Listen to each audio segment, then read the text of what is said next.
大家好，今天来给大家分享焦糖爆米花。准备的材料有70克白砂糖、饲料、玉米油和黄油，100克球形玉米粒。锅内放入玉米油，中大火烧热，放入玉米。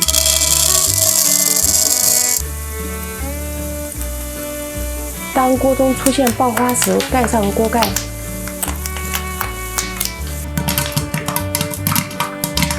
翻动锅使其受热均匀。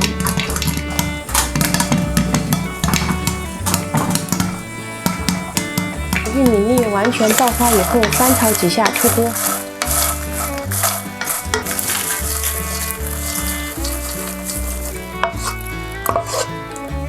接下来开始熬糖。 锅内放入白砂糖，加入少许清水，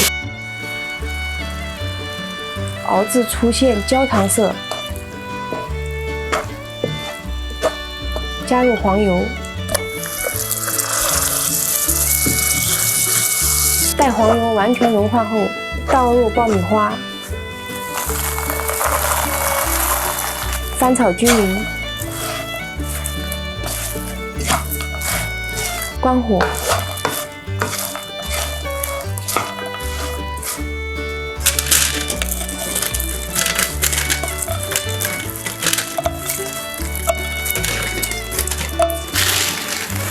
趁热，将连在一起的爆米花掰开。